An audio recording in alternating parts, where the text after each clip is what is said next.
All right, y'all. Today we're going to be talking about the Epstein files and the revelations I've had about them and what normal people can kind of take away from them. And here's a disclaimer: I'm not going to talk about the Epstein files like specifically or anything that I've like found in there, but just the kind of aggregate macro feeling of it that like a normal person such as myself and probably yourself would get from this, and what it kind of means for the rest of society and the relationship it's kind of revealed between the political classes, the normal people, and the kind of people who don't really give a shit about it. So we're getting to this point where, and again, I'm not like an expert in any of this matter. Like when it comes to the Epstein files, I really don't know a lot about them. It seems like the political people who are making very, very poor or almost just like irreversibly horrible decisions for us, such as opening the border under the Joe Biden presidency and them getting behind that to vote for that as if that's like a normal thing that we should have been doing. It stands to reason, like, if so many people don't want that to happen, then why does that happen? And it seems like it's a possibility, at least. And I know that like a lot of conservative media and a lot of people on Twitter are like, oh my god, the Epstein files are real, this is like a super thing, right? And again, it's out of my peripheral in terms of that. I just kind of understand that if what they're saying is true, then what's probably happened is they've compromised people using underage girls that probably look like they're 18 or 19.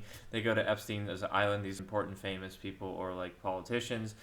They have sex, obviously, with a underage girl, and all of a sudden this guy's got this blackmailable stuff on video and says, all right, man, well, now you have to do exactly what I say. You have to vote the exact way that I want, and if you don't, then I'm going to release this to a judge somewhere, and you're going to be in prison for a very long time. We all know that statutory rape is a extremely serious crime in the legal system, and getting out of that is probably one of the hardest ones to get out of for sure. So when it comes to these politicians who are making extremely bad decisions, again, I'm not saying that this is like 100% verifiably what's going on, even though at this point it just seems like it is. The fact that this is not like a societally uprooting like sort of event where people are going like, holy shit, like we really need to kind of consider, are these people like compromised that are representing us, right?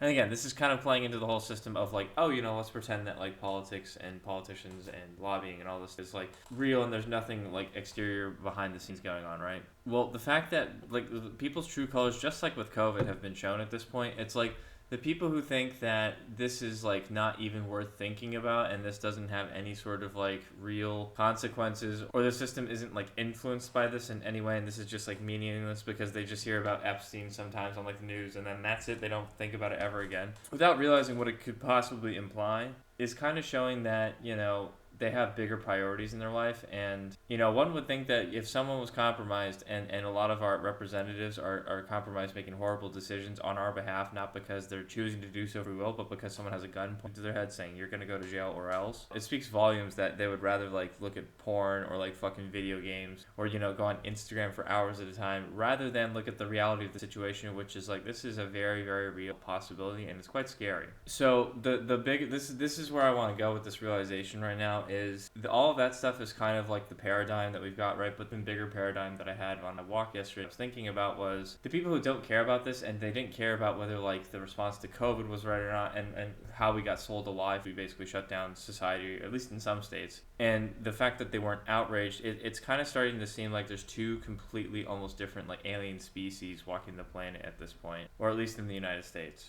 The people like myself who think like, okay, COVID was unbelievable. We wasted so much time. We put society on a halt. We inflated the fuck out of our currency, and there was no accountability at the end of the day. The people who made these decisions to shut down society for as long as they did, there was no repercussions, right? And this is not the first time we've seen something like this, like normal when it comes to like politics. Obviously, people who make bad decisions don't get punished for them, right? Look at the fake WMDs in Iraq and Afghanistan. Did Bush go to jail for like sending a ton of people over there? No, like obviously not. The people who died, oh well, I guess we made a mistake on that, and the Taliban ends up being in power anyway over there. So it's like there was a huge fuck up, and there was no accountability for that, obviously. So getting back to the main point, there's basically two types of people who are living in the United States right now. People like myself who think like COVID was ridiculous, we should never have done that. The Epstein files, whether we actually get the real ones, which probably are long gone at this point, but whether what they say is true or not, even to like a varying degree, even if it's not completely totally true, the fact that some people even would be compromised is extremely like societally like what the fuck is going on here. And the fact that people are not looking at events as like, wow, that was like kind of an important thing. And the main problem here is the people who don't care about the COVID effects and the Epstein files and like the Twitter files and all this stuff, right? like let's pretend the best case scenario here, just for thought experiment, right? Let's pretend a benevolent dictator gets into power and says, okay, if you don't know what the Epstein files were, you don't know what the COVID happened during COVID, and you don't understand why it was so important, you weren't outraged, you're gonna go into this place, and you must be able to say to whoever your teacher is, or just pretend it's like a re-education camp, right? Let's pretend that they have to go there and they have to try to be reasoned with and taught about like what happened there. There are so many people in the country right now where if you put them in that scenario and you tried to force them to learn why these things are so horrible and what they could say about society at large, there's no way that those people would ever be able to take away an understanding or reason with, and you can't reason with them and lead them to the logical conclusion. Maybe some of them, yes, but for the most part, if they haven't come to the conclusion now that we have a corrupt government and that the government is just a horrible technology, almost outdated at this point, I mean, they can't be reasoned with, and they're basically like lost. If you don't consider the fact that that could be like a ground-shaking event that could fracture structure of society as a whole right now, then the person is just like completely and totally lost and is just like super blue-pilled and just like 100% asleep and can't be reasoned with, and they will reject your information that you would give them. Like, I'm one of the people who, and this is a flaw of mine, and I've had problems with this in the last 2 years, I would say, with them, but it's like, you can't, like, syringe inject a bunch of information into someone, and then magically they're just going to come to, like, a different conclusion and different sorts of opinions in their life given, like, new information. And it took me a long time to realize this, but unfortunately, you can't, like, solve people's problems for them if they just reject the information and, like, the solution that, or a solution that you can give them, So the people who are propagating this and are totally, like, we would rather look at, like, porn and video games and all these other distractions rather than the fabric of society as a whole right now.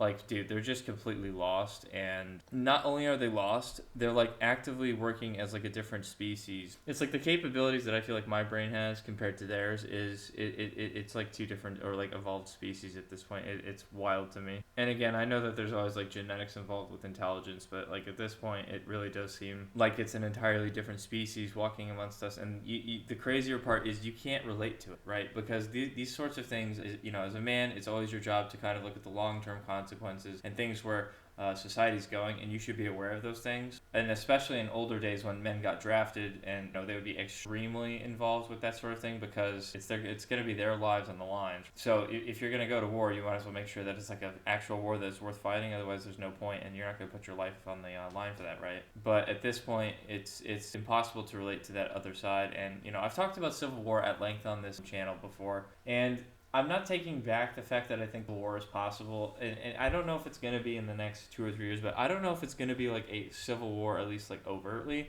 It might just be like some sort of like insurgency sort of thing going on. And to be fair, we've seen this with the left right now. The right is very highly immobilized at this point. They're getting more mobile, right? But there's not like groups that are like doing what we saw with like the ICE protests in like Minnesota recently and all that, right? They're not mobilizing in that like coordinated way, the way that the left does. But like that's the perfect example, right? If you put like people on the left and tell them like COVID, it would just be like total like rejection. They put up like not only is it like a wall, it's like a fucking backboard, and like the second that you like try to put like any sort of like reasonable information there, it like rebounds off of it and just ricochets way out. Like there is just no sense of reason, and their brains will not soak up and absorb any of the information that you're willing to put them, especially now in like 2026. So it's almost like two different species going to war at this point. There's like the people who want to see like reason, evidence, long-term consequences, long-term thinking, and then there's the people who can't really see more than like, we'll just say short-term. So like people who can't see less than a year ahead, like they don't even think about like what 2030 could look like. They don't think about like their life in the long term.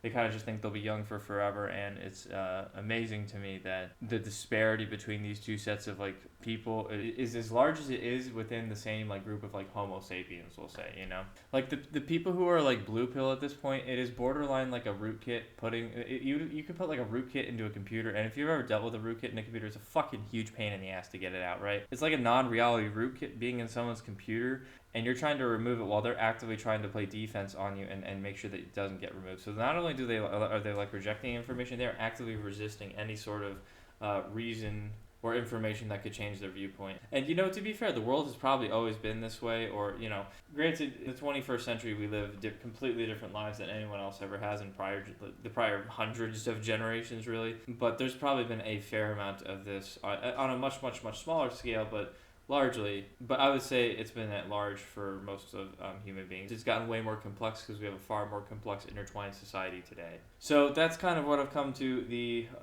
conclusion with the Epstein files. Is, again, I'm not like looking at that all too much. I kind of know that there was that picture of Bill Clinton in there, and it makes sense that someone who was a United States president was going to help China as much as he did. The World Trade Organization status and all that good jazz. I went into depth on my Chinese video. But the conclusion is, it's like the people that you can't relate to at this point aren't worth relating to. It's toxic. They're living in their lives in a completely different operating system. Their computer and hardware just doesn't work that way. So there's my small Epstein file rant. It's more about like how society's kind of fucked in two groups. One, they can't relate to each other because long-term consequence people cannot possibly think about people who think about their lives in such short-term consequences. And the short-term consequence people don't have the capacity to think about things at long-term. I know that I've used a lot of generalities here. I hope you kind of get the point. But anyway, thanks for stopping by. And maybe I'll do a thing about the Epstein files at some later point. But right now, I just don't see I think other people are talking about the Epstein files in a much more significant light than I'll be able to. That's not my area of like focus, or that doesn't interest me all that much. I just kind of understand what the larger implications of that stuff could be. So, thanks for stopping by, and I'll see you guys in the next one.